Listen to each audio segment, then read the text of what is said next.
میرے باپ کے مرنے کے ٹھیک 1 سال بعد میری ماں نے ایک اور شخص سے نکاح کر لیا تھا۔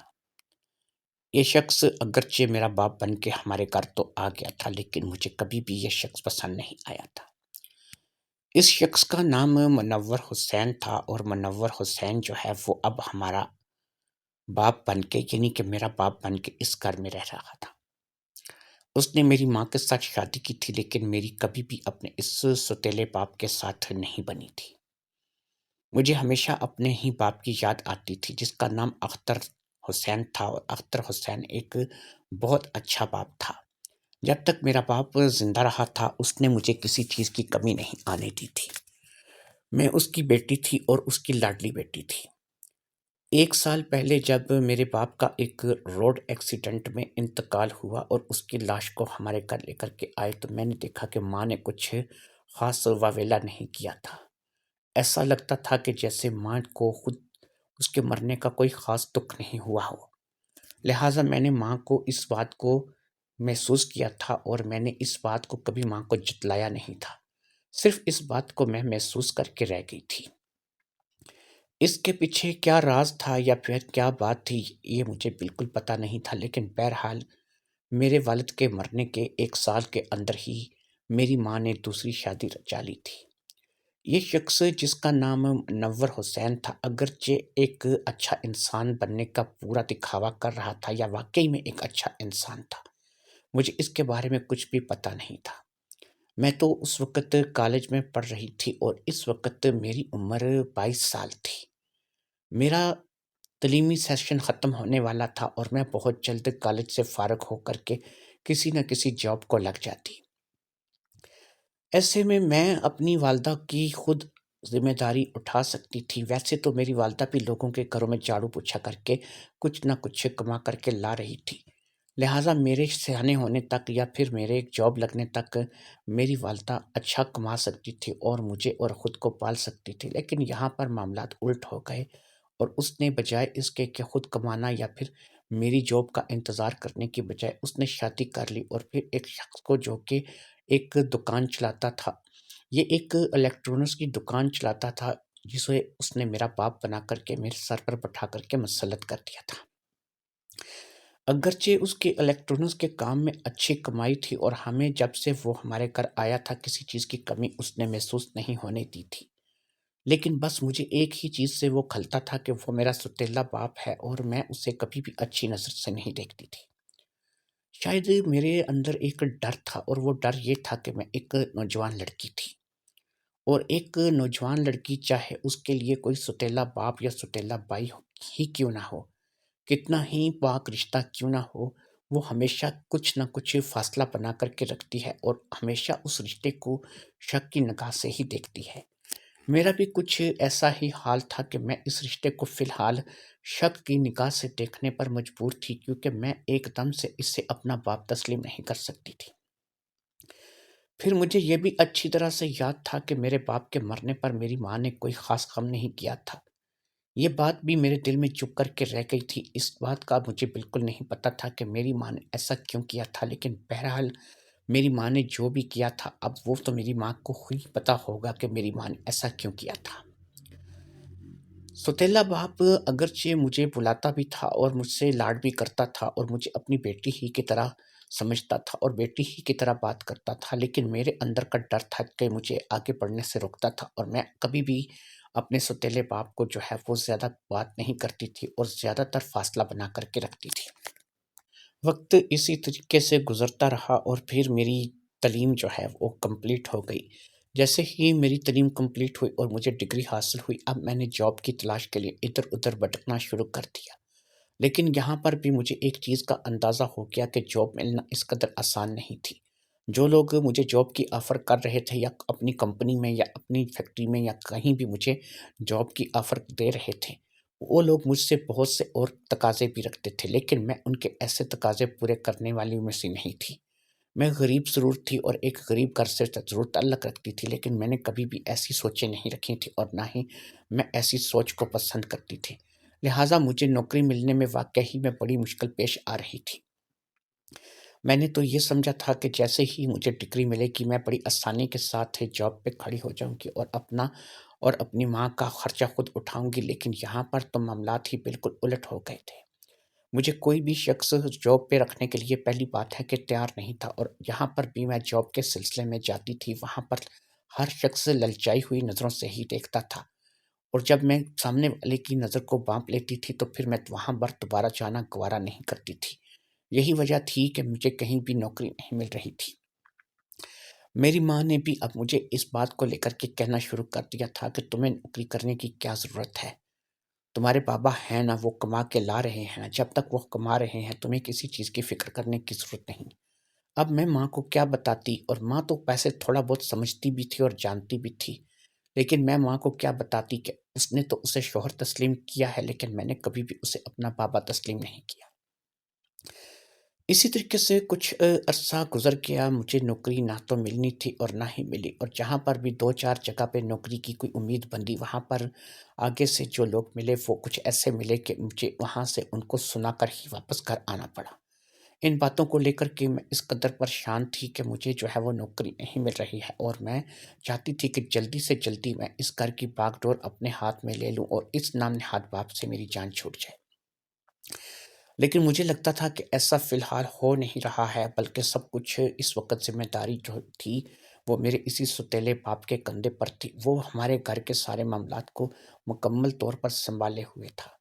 میری ماں بھی اب کبھی کبھار جو ہے وہ لوگوں کے گھروں میں کام کاج کرنے چلی جاتی تھی، لیکن زیادہ تر اب وہ گھر پہ ہی رہتی تھی۔ شاید میرے باپ نے اسے اس کام کے لیے منع کر دیا تھا اور بولا تھا کہ میں جو کما کے لا رہا ہوں اس لیے تمہیں جو ہے وہ باہر کسی جگہ جانے کی ضرورت نہیں ہے۔ اسی طریقے سے میری ماں کا اور میرے باپ کا اس گھر میں نظام چلتا جا رہا تھا۔ مجھے جاب نہیں مل رہی تھی، میری ماں جو ہے وہ اب گھر بیٹھ گئی تھی اور ساری ذمہ داری جو تھی وہ میرے ستیلے باپ نے اٹھا لی تھی۔ پھر اسی طریقے سے کچھ وقت اور گزرا تو ایک بہت ہی بڑی انہونی تھی جو کہ میرے ساتھ ہو گئی۔ میری ماں کو کالے یرقان کی شکایت ہو گئی، اور کالا یرقان اس قدر پھیلا کہ میری ماں جو ہے وہ اس کو سنبھال نہ پائی۔ اچانک ہی یہ حملہ ہوا تھا اور ہیپاٹائٹس سی نے میری ماں کو آ لیا تھا۔ شاید یہ کافی عرصے سے میری ماں کے اندر چلتا آ رہا تھا، لیکن میری ماں نے اس چیز کا خیال نہیں کیا تھا، اور اس وقت خیال کیا تھا کہ جب مکمل طور پر ہیپاٹائٹس سی نے میری ماں کو اپنی پوری طرح جکڑ میں لے لیا تھا۔ اس ہیپاٹائٹس سی کے چلتے میری ماں زیادہ عرصہ زندہ نہ رہ سکی، اور چند ہی مہینوں میں میری ماں اپنے خالق حقیقی سے جا ملی۔ ماں کے مرنے کے بعد میں بالکل اکیلی ہو گئی تھی اور مجھے اب یہ گھر کاٹنے کو دوڑتا تھا۔ میرا باپ جو کہ ستیلا باپ تھا اب بھی میرے ساتھ اسی شفقت سے پیش آتا تھا، لیکن میرے اندر کا ڈر تھا کہ جو مجھے اب بھی اس کے پاس جانے نہیں دیتا تھا اور مجھے اس سے دور ہی رکھتا تھا۔ میں اپنے ہی ذہن میں پتہ نہیں کیا کیا خیالات سوچتی رہتی تھی اور خود ہی بناتی رہتی تھی اور خود ہی بگاڑتی رہتی تھی۔ اصل میں ایسا تھا کہ میری ایک دوست تھی جو کہ پہلے میرے جیسے حالات کا شکار ہو چکی تھی۔ اس نے بھی اپنے ستیلے باپ کے مجھے وہ قصے سنا رکھے تھے کہ اب میں اگر ان قصوں کو سوچتی تھی تو مجھے اپنے ستیلے باپ سے خوف آتا تھا۔ میری وہ دوست جس کے بارے میں ابھی ذکر کر رہی ہوں اس نے بھی ایک ستیلا باپ جیلا تھا، اور اس ستیلے باپ نے اس میری دوست کو کہیں کا نہیں چھوڑا تھا۔ اسی بات کو لے کر کے میں ڈرتی تھی کہ میں ایک نوجوان لڑکی ہوں، 22 سال کی ایک نوجوان لڑکی، خوبصورت بھی ہوں، جاذب نظر بھی ہوں، خوش شکل بھی ہوں، اس لیے کبھی بھی میرے باپ کے ارادے کچھ بھی ہو سکتے ہیں، اور ہو سکتا ہے کہ اگر میرے باپ کے ارادے مجھے لے کر کے خراب ہو جائیں تو میں بیچاری کہاں جاؤں گی؟ میرے پاس تو کوئی بھاگنے کی جگہ بھی نہیں ہے۔ ایک ماں تھی جس کے آنچل میں چھپ سکتی تھی، لیکن اب تو ماں بھی نہیں تھی، لہٰذا میں ان باتوں کو لے کر کے بہت زیادہ ڈری ڈری سی رہتی تھی۔ میرے دماغ میں وہی باتیں چلتی رہتی تھیں جو میری سہیلی ماریا نے میری دماغ میں بٹھا دی تھیں، اور ماریا کے کہنے کے مطابق ستیلا باپ کبھی بھی اپنا نہیں ہو سکتا تھا، اور ستیلا باپ ہمیشہ جو ہے وہ بیٹی کے لیے نقصان کا ہی باعث ہوتا تھا۔ ان باتوں کو سوچ کر کے میں نے اپنے آپ کو جو ہے وہ اپنے باپ سے کافی حد تک دور رکھا ہوا تھا۔ ہم جس گھر میں رہتے تھے اس گھر میں 2 کمرے تھے، اور اس کے علاوہ ایک اسٹور روم تھا، ایک چھوٹا سا برآمدہ تھا اور چھوٹا سا ہی صحن تھا۔ یہ کوئی اتنا بڑا گھر نہیں تھا۔ میں ایک علیحدہ کمرے میں سوتی تھی اور میں باقاعدہ سے سونے سے پہلے اچھے طریقے سے اندر سے کنڈیاں لگا کر کے کھڑکیاں دروازے سب کچھ بند کر کے اپنے آپ کو پورا اطمینان دلانے کے بعد کہ کوئی بھی اب اس کمرے میں داخل نہیں ہو سکے گا، اس طریقے سے اپنے آپ کو کر کے سوتی تھی۔ ادھر میرا باپ بھی جو ہے وہ کبھی بھی میرے کمرے میں نہیں آتا تھا، زیادہ تر وہ اپنے ہی کمرے میں وقت گزارتا تھا۔ میری اس کی عمر میں بھی بڑا فرق تھا، وہ تقریباً 50 سال کا تھا جبکہ میں ابھی 22 سال کی تھی، یعنی وہ مجھ سے ڈبل سے بھی زیادہ تھا۔ بیٹی ہونے کے ناطے ہاں اتنا کام میں ضرور کر رہی تھی کہ اسے کھانا وغیرہ بنا کے دے دیا کرتی تھی، اسے چائے پانی کا پوچھ دیا کرتی تھی، یا پھر اس کی کوئی فرمائش ہوتی تھی تو وہ کوئی چیز اگر بازار سے منگوانا چاہتا تھا تو وہ اسے میں دکان سے لا دیا کرتی تھی۔ اتنا تو چلو میں اس کے لیے کر ہی سکتی تھی، وہ بھی جب دکان سے تھکا ہارا گھر آتا تھا تو اس سے بہت اس بات کی شاید طلب ہوتی ہوگی کہ کوئی اس کے ساتھ بیٹھ کر کے باتیں کرے، لیکن میرے اندر کا ڈر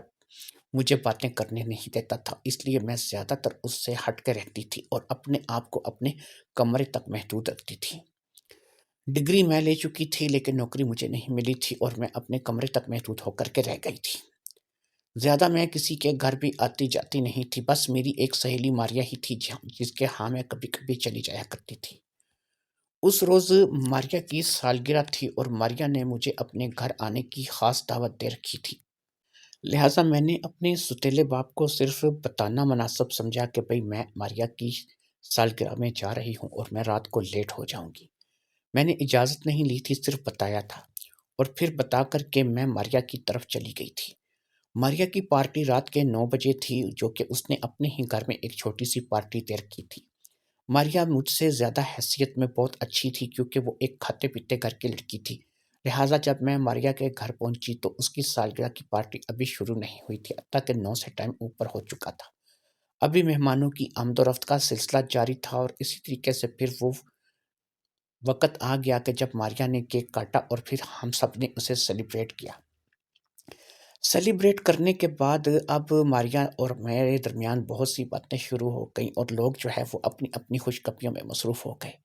ماریا نے حسب روایت مجھ سے میرے ستیلے باپ کے بارے میں پوچھا تو میں نے اسے برا سموہ بناتے ہوئے اس کے بارے میں بتا دیا اور کہا کہ مجھے تو جو ہے وہ اس سے گن آتی ہے، مجھے وہ بندہ شخص اچھا نہیں لگتا۔ ماریا نے کہا یہ ستیلے باپ ہوتے ہی ایسے ہیں، بہرحال تم فکر مت کرو، اب یہ ہے کہ تم اگر جانا چاہو تو جا سکتی ہو، رات کا جو ہے اس وقت کافی زیادہ ٹائم ہو گیا ہے اور تمہیں گھر بھی پہنچنا چاہیے۔ اس بات کے چلتے میں نے بھی خیال کیا کہ واقعی کا ٹائم تو بہت زیادہ ہو گیا ہے، اوپر سے پتہ نہیں کیک میں کیا تھا یا پھر کیسی ڈرنکس وغیرہ تھی جو کہ میں نے پی تھی کہ میرے سر میں بھی شدید درد ہو رہا تھا۔ یہ میوزک کی وجہ سے بھی ہو سکتا تھا جو کہ ہم نے سالگرہ والے گھر میں چلا رکھا تھا۔ ماریا سے اجازت لے کر کے میں وہاں سے باہر نکلی اور پھر میں کسی ٹیکسی یا رکشے کے انتظار میں کھڑی ہو گئی کیونکہ مجھے ٹیکسی یا رکشے کے ذریعے ہی اپنے گھر پہنچنا تھا۔ جس روڈ پر میں کھڑی تھی یہاں پر ٹیکسی رکشہ ملنا بہت مشکل تھا کیونکہ رات کے تقریباً 11:30 بج چکے تھے اور 11:30 بجے یہاں پر زیادہ تر ٹیکسی رکشہ ملنا بہت مشکل ہوتا تھا۔ کافی دیر کھڑی رہنے کے بعد تقریباً 12 بج چکے تھے جبکہ مجھے ایک ٹیکسی دور سے آتی ہوئی دکھائی دی اور اس ٹیکسی والے کو میں نے اپنے گھر کا پتہ بتا کر کے اپنے گھر چلنے کے لیے کہا۔ جب میں ٹیکسی سے اپنے گھر کے دروازے کے قریب اتری، جو کہ میرے گھر کا دروازہ اس ٹیکسی سے زیادہ دور نہیں تھا کیونکہ مین روڈ پہ سے ہی میرا گھر جو تھا وہ مین روڈ کے بالکل قریب تھا، لہٰذا میں نے ٹیکسی والے کو پیسے ادا کیے اور پھر میں پیسے ادا کرنے کے بعد اپنے گھر میں داخل ہوئی۔ سر درد سے پھٹا چلا جا رہا تھا۔ میں نے دیکھا کہ میرا باپ باہر برآمدے میں ٹہل رہا ہے اور اس نے مجھے آتے ہوئے دیکھ لیا ہے۔ میں جیسے ہی گھر میں داخل ہوئی وہ پریشانی کے عالم میں میرے پاس آیا اور اس نے کہا کہ مائرا کیا ہوا ہے بیٹا اتنی رات کو، تمہیں پتہ ہے ٹائم کا اندازہ ہے کہ ٹائم کیا ہو رہا ہے؟ میں نے کہا ہاں مجھے پتہ ہے ٹائم کیا ہو رہا ہے، بس کیا کروں مجھے ٹیکسی نہیں مل رہی تھی اس لیے میں لیٹ ہو گئی۔ اتنا کہہ کر کے میں اپنے کمرے کی طرف بڑھ گئی اور وہ اطمینان سے اپنے کمرے کی طرف چلا گیا۔ اب میں اپنے کمرے کی طرف بڑھ تو آئی تھی اور پھر میں جو ہے وہ اسی طریقے سے جیسے کہ بندہ کوئی نشے میں ہوتا ہے یا لہرا رہا ہوتا ہے اس طریقے سے میں گرتی پڑتی جو ہے وہ اپنے چارپائی تک پہنچی اور چارپائی پر جا کے ڈیر ہو گئی۔ مجھے تھکاوٹ بے حد ہو چکی تھی، سر میں شدید درد تھا اور مجھے نیند تھی جو کہ بہت شدید آ رہی تھی، لہٰذا آج کی رات نہ تو میں نے کسی کھڑکی کو بند کیا تھا اور نہ ہی میں نے کوئی دروازہ بند کیا تھا، اور میں جا کر کے اپنے بستر پر ڈیر ہو گئی تھی۔ نہ جانے رات کا کون سا پہر تھا کہ مجھے ایسا لگا کہ کوئی میرے کمرے میں آیا ہے۔ اس بات کو محسوس کرتے ہی میں بہت زیادہ ڈر گئی اور مجھے وہ تمام باتیں یاد آنے لگیں جو کہ میری سہیلی ماریا نے مجھے بتائی تھی۔ لہٰذا میں اندر ہی اندر ڈر رہی تھی اور میں اس بات کو لے کر کے اندر ہی اندر جو ہے وہ خوف زدہ تھی کہ اگر میرے باپ نے میرے ساتھ وہی سلوک کیا جو کہ ماریا کے سوتیلے باپ نے ماریا کے ساتھ کیا تھا۔ لہٰذا میں اب بہت زیادہ ڈری ہوئی تھی، لیکن ایسا کچھ بھی نہیں ہوا اور سب کچھ آسانی سے جو ہے ہوتا چلا گیا، یعنی کہ اس کمرے میں جو کوئی بھی آیا تھا وہ اب آرام سے کمرے سے شاید باہر چلا گیا تھا۔ تھوڑی دیر تک میں نے اس چیز کو محسوس کیا کہ اب کمرے میں کوئی بھی نہیں ہے۔ اب میں جاگ بھی چکی تھی اور میں مکمل طور پر ہوش میں بھی آ چکی تھی۔ سر درد بھی تھوڑا سا کم تھا، اس لیے میں نے اٹھ کر کے فٹافٹ سے اپنی کھڑکیاں اور دروازے اچھی طرح سے بند کیے تاکہ اب کوئی دوبارہ اس کمرے میں داخل نہ ہو سکے۔ اسی طریقے سے میں جو ہے وہ اب اپنے آپ کو پوری احتیاط کے ساتھ رکھتی تھی اور اسی طریقے سے میں اپنے آپ کو اپنے باپ سے دور دور رکھتی تھی۔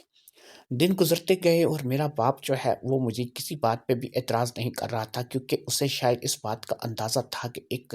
نوجوان لڑکی جو ہے وہ شاید کسی تذبذب کا شکار ہے یا کسی وہم کا شکار ہو گئی ہے، یا وہ اس پہ شک کرنے لگی ہے۔ اس کے اندر کوئی نہ کوئی ایسی بات ضرور تھی کہ وہ میرے مزاج کو سمجھ رہا تھا اور اسے سمجھ آ رہی تھی کہ میں ایسا کیوں کر رہی ہوں۔ بہرحال اس نے کبھی مجھ پہ کوئی گلا شکوہ نہیں کیا تھا۔ میں جب بھی اس سے کوئی خرچہ مانگتی یا کچھ پیسے کو طلب کرتی، وہ مجھے بغیر کسی بات کے پوچھے مجھے پیسے دے دیا کرتا تھا۔ اسی طریقے سے کچھ دن گزرے تو ایک روز میں نے رات کو پھر سوتے میں اسے اپنے کمرے میں محسوس کیا، لیکن اس بار تو میں نے اپنے دروازے کو باقاعدہ سے اندر سے بند کیا تھا اور اس کی کنڈی بھی چڑھائی تھی اور کھڑکیاں بھی بند تھیں۔ تو اب ایسا کیسے ہو سکتا تھا کہ وہ میرے کمرے میں آئے؟ لہٰذا میں نے اپنے آپ کو نیند سے بیدار کرنے کی کوشش کی اور بڑی مشکل سے میں نے اپنے آپ کو نیند سے بیدار کیا اور اٹھ کر کے بیٹھ گئی۔ کمرے کی لائٹ بند تھی کیونکہ میں لائٹ بند کر کے سونے کی عادی تھی، لیکن لائٹ کا سوئچ زیادہ دور نہیں تھا۔ میں نے ہاتھ بڑھا کر کے فٹافٹ سے اپنے لائٹ کا سوئچ آن کیا اور پھر جیسے ہی لائٹ کا سوئچ آن ہوا میرے سامنے کمرہ روشنی میں نہا گیا، لیکن کمرے کے اندر کے دروازے بھی بند تھے، کھڑکیاں بھی بند تھیں اور پردے بھی اچھی طریقے سے لگے ہوئے تھے، یعنی اس کمرے میں کوئی آیا ہی نہیں تھا، بس میرا وہم تھا جس نے مجھے پریشان کر رکھا تھا۔ ان تمام باتوں کو سوچتے سوچتے میں پریشان ہو گئی۔ پھر میں اگلے دن ماریا کے گھر چلی گئی اور میں نے یہی خواب جو میں نے دیکھا تھا ماریا کو کہہ سنایا۔ ماریا نے بھی مجھے جلتی پہ تیل کا کام کیا اور اس نے بتایا کہ یہ خواب تو اس بات پہ دلیل کرتا ہے کہ تمہارے ساتھ کچھ برا ہونے والا ہے۔ اس کی ان باتوں کو سن کر کے میں اور زیادہ سن ہو گئی اور مجھے جو ہے وہ اس بات کو لے کر کے برا لگنے لگا کہ یار واقعی اگر ماریا کی کہی بات سچ ہو گئی تو کیا ہوگا۔ اب میں نے ایک کام کیا اور وہ کام تھوڑا سا عجیب تھا میرے لیے، لیکن میں نے کر دیا۔ میں نے ایک ڈنڈا جو ہے وہ اپنی چارپائی کے پاس رکھ دیا اور ایسے رکھ دیا کہ جس بستر پہ میں سوتی تھی اس تلائی کے نیچے میں نے اس ڈنڈے کو چھپا دیا، اور اس طریقے سے چھپا دیا کہ جب کبھی مجھے اس ڈنڈے کی ضرورت پڑے میں فوری طور پر اس کو ہاتھ ڈال کے نکال سکوں۔ ان باتوں کو لے کر کے میں اپنے آپ کو تھوڑا سا مضبوط محسوس کر رہی تھی، لہٰذا اب میں نے جو ہے وہ اس کمرے میں تھوڑا سا بے دھڑک ہو کے سونا شروع کر دیا۔ ایسا نہیں تھا کہ میں نے کمرے کی کھڑکی اور دروازے کھول دیے تھے اور پردے ہٹا دیے تھے، اب بھی میں وہی سارے انتظام کرتی تھی، لیکن اب یہ تھا کہ میں اس بات سے بے فکر تھی کہ چلو اگر میرا باپ رات کو میرے کمرے میں آ بھی جاتا ہے اور پھر جب وہ میرے پاس آئے گا تو میرے پاس ایک ڈنڈا موجود ہے جس سے میں اس کی اچھی خبر لے سکتی ہوں۔ لیکن کئی دن گزر گئے، ایسا کچھ بھی واقعہ پیش نہیں آیا اور میں جو ہے اس بات کو لے کر کے اب من ہی من میں شرمندہ ہونے لگی کہ میں اپنے باپ کے بارے میں، جو کہ چاہے ستیلا ہی صحیح لیکن اس وقت میرا باپ ہے، میں کیسی سوچ رکھ رہی ہوں، اور ایسا ہو سکتا ہے کہ میرا باپ ایک اچھا انسان ہو اور میں نے اس کے بارے میں غلط اندازہ لگایا ہو۔ ماریا کے ساتھ ملنے کی وجہ سے اور ماریا کے قصے سننے کی وجہ سے شاید میں نے اپنے آپ کو بھی ذہنی مریض بنا لیا تھا، اور اسی مرض کے چلتے میں اب جو ہے وہ اس وہم کا شکار ہو گئی تھی کہ میرے کمرے میں کوئی آتا ہے، حتیٰ کہ دروازے کنڈیاں میں خود اندر سے بند کر کے سوتی تھی اور ایسے میں کسی کی بھی جرت نہیں تھی کہ وہ میرے کمرے میں آ سکے۔ لیکن یہ کیا تھا کہ ہر تیسرے چوتھے دن مجھے ایک خواب آتا تھا، اور خواب میں یہی دیکھتی تھی کہ کوئی مجھ پر حملہ کر رہا ہے، اور کوئی ایسا ہے کہ جس کو میں دیکھتی ہوں خواب میں، لیکن وہ میرے کمرے میں بھی آتا ہے اور میرے خواب میں بھی آتا ہے، لیکن اس کی شکل تھی کہ مجھے دکھنے میں نہیں آ رہی تھی۔ مجھے بار بار یہی محسوس ہوتا تھا کہ ہو نہ ہو یہ میرا باپ ہی ہوگا، جو کہ میرا سوتیلا باپ ہے۔ لیکن یہاں پر میں دیکھتی تھی کہ ایسا کچھ بھی نہیں ہے۔ جب میری نیند کھلتی تھی تو نہ صرف کہ کمرے دروازے بند ہوتے تھے، بلکہ کھڑکیاں بھی بند ہوتی تھیں اور پردے بھی ویسے ہی پڑے ہوتے تھے۔ ان باتوں کو لے کر کے میں بہت پریشان تھی، اور اب میں نے ایک چیز سوچ لی تھی کہ میں ماریا کے گھر بہت کم سے کم جایا کروں گی، کیونکہ جب بھی میں ماریا کے گھر سے ہو کر کے آتی تھی میرے سر میں بہت شدید درد اٹھتا تھا، اور مجھے ایسا لگتا تھا کہ جیسے میں ماریا کے گھر سے واپس آئی ہوں تو مجھے جو ہے اسی روز جو ہے وہ کچھ نہ کچھ ایسے عجیب و غریب قسم کے خواب جو ہے وہ دکھائی دیتے تھے۔ مجھے اب ان باتوں کی سمجھ نہیں آ رہی تھی، لہٰذا میں اپنے اندر ہی اندر گل رہی تھی، اور مجھے ان باتوں کی بالکل ہی سمجھ نہیں آ رہی تھی۔ میرے محلے میں ایک عورت رہتی تھی جو کہ محلے کی ایک مشہور دایا تھی، جو کہ کسی ہاسپٹل میں نرسنگ کا کام بھی کرتی تھی، اور ویسے بھی ڈلیوری وغیرہ کے کیسز گلی محلوں میں جا کر بھی کیا کرتی تھی۔ میرا اس کے گھر بھی اکثر آنا جانا رہتا تھا، کیونکہ وہ ہمارے محلے کی تھی، اس لیے وہ میری ماں کو بھی جانتی تھی، اور میرے ساتھ بھی اس کے بڑے اچھے الیق تھے۔ کبھی کبھار میں اس کے گھر چلی جایا کرتی تھی، کیونکہ میرے پاس بھی وقت گزاری کے لیے کبھی کچھ نہیں ہوتا تھا۔ میرا باپ کام پہ ہوتا تھا، اور دوپہر کے ٹائم میں کبھی کبھار وقت نکال کر کے اس کے پاس چلی جایا کرتی تھی۔ ایک روز جب میں اس کے گھر پر تھی تو مجھے ایک چکر سا آ گیا، اور میں اس چکر کو کھا کر کے گر پڑی۔ اس چکر کے گرنے کی وجہ سے اس نے مجھے فٹافٹ سے اٹھا کر چارپائی پہ ڈالا، اور پھر اس نے میری نبض وغیرہ چیک کی۔ مجھے کچھ کھلایا پلایا گیا، شاید کوئی پانی دیا گیا تھا یا جوس دیا گیا تھا، مجھے اس چیز کا بھی پوری طریقے سے اندازہ نہیں ہے۔ لیکن بہرحال مجھے ہوش آیا تو میری وہ جو دایا پڑوسن تھی وہ بڑی حیران اور بڑی پریشان سی نظر آ رہی تھی۔ اب میں نے اس کے چہرے کو دیکھا تو اس کے چہرے پر حیرانی اور پریشانی مجھے صاف دکھائی دے رہی تھی۔ اس نے مجھے کہا، ماہرہ کیا بات ہے بیٹی، تم ٹھیک تو ہو نا؟ تو میں نے کہا، ہاں آنٹی میں بالکل ٹھیک ہوں، آپ کیوں اس بات کو لے کر کے مجھ سے پوچھ رہی ہیں، کیوں پریشان کیوں ہیں؟ کہنے لگی، بیٹی ماہرہ ایسا ہے کہ مجھے ایسا لگا کہ جیسے تم جو ہے وہ ایک شادی شدہ زندگی گزار رہی ہو، بلکہ تم شادی شدہ زندگی کیا گزار رہی ہو، اب مجھے تم سے کچھ چھپانا نہیں چاہیے، بیٹا تم کسی بچے کی ماں بننے والی ہو۔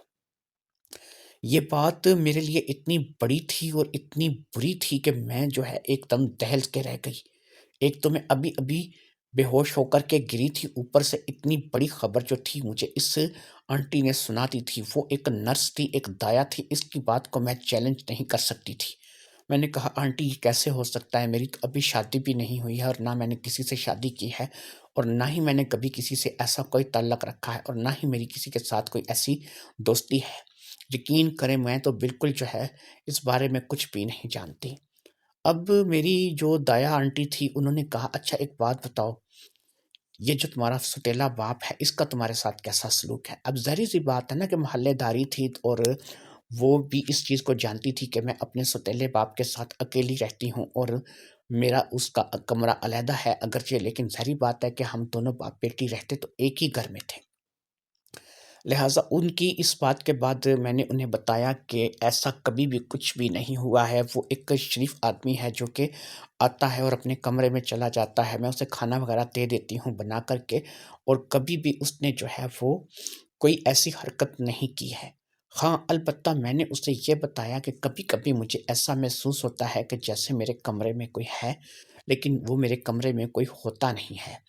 دروازے بھی اندر سے بند ہوتے ہیں، کھڑکیاں بھی اندر سے بند ہوتی ہیں، پردے بھی پڑے ہوتے ہیں، اور اندر سے جب تک میں خود کنڈی نہ ہٹاؤں ظاہری بات ہے کہ کوئی اندر نہیں آ سکتا۔ دایا آنٹی نے ہمارے گھر کو اچھی طرح سے دیکھ رکھا تھا، اور اسے اس بات کا اندازہ تھا کہ جس کمرے میں رہتی ہوں واقعی اس کمرے میں جب اگر میں اس کھڑکیاں دروازے بند کر دوں، کنڈی لگا دوں اندر سے، تو کوئی بھی بندہ اس کمرے میں اس دروازے میں اندر داخل نہیں ہو سکتا تھا۔ اس بات کو دایا آنٹی بھی جانتی تھی، لیکن دایا آنٹی نے مجھے یہ بھی کہا کہ دیکھو بیٹا، بات یہ ہے کہ ابھی تو جو بھی بات ہے وہ تو زبانی کلامی ہے، میں نے تمہارا کوئی باقاعدہ سے ٹیسٹ نہیں کیا ہے، لیکن مجھے ایسا لگ رہا ہے کہ تم ایک بیاہتا جیون جی رہی ہو، اور تم جو ہے اب ایک بچے کی ماں بننے والی ہو۔ یہ وہ باتیں تھیں کہ جو ظاہری بات ہے کہ ایک دائی کہہ رہی تھی، ایک نرس کہہ رہی تھی جو کہ ایک ہاسپٹل میں جاب کرتی تھی۔ اس کی باتوں کو جھٹلایا نہیں جا سکتا تھا، لیکن ایسا کون ہے جو کہ میرے پاس آیا اور مجھے پتہ بھی نہیں چلا، میرے پاس سے ہو کر بھی چلا گیا، اور میں کس کے بچے کی ماں بننے والی تھی؟ یقین کریں کہ یہ وہ باتیں تھیں کہ جن سے میں اندر سے ٹوٹ گئی تھی، اور مجھے جو ہے وہ کچھ سمجھ نہیں آ رہا تھا کہ میں کیا کروں یا کیا نہ کروں۔ باقی مجھے دایا آنٹی نے ایک بات بولی، اس نے کہا کہ تم ایسا کرو کہ کل جیسے ہی تمہارا باپ کام کے لیے نکل جائے تم گھر کو تالا لگا دینا، کیونکہ تمہارا باپ تو ظاہری بات ہے کہ شام سے پہلے نہیں آئے گا۔ میرے ساتھ ہاسپٹل چلو، وہاں پر میں جا کر کے تمہارا ٹیسٹ کروں گی اور پھر تمہیں جو ہے مکمل رپورٹ دوں گی، اور ہو سکے تو اپنے باپ کے استعمال کی کوئی بھی چیز جیسے کہ کنگھی، شیونگ برش، ٹوتھ برش وغیرہ اس قسم کی جو چیزیں ہیں، وہ ان میں سے 2-4 چیزیں جو ہے وہ اپنے ساتھ رکھ لینا۔ میں نے کہا کہ مجھے ان چیزوں کی کیا ضرورت ہے، میں والا ان کی شیونگ کریم یا پھر ان کے ٹوتھ برش یا ان کے سر کا کنگھا وغیرہ اپنے پاس کیوں رکھوں گی؟ تو اب دایا آنٹی نے کہا کہ یہ تمہیں میں بعد میں بتاؤں گی، لیکن یہ سب چیزیں تم اپنے ساتھ لے لینا اگر تم نے کل صبح میرے ساتھ جانا ہے تو۔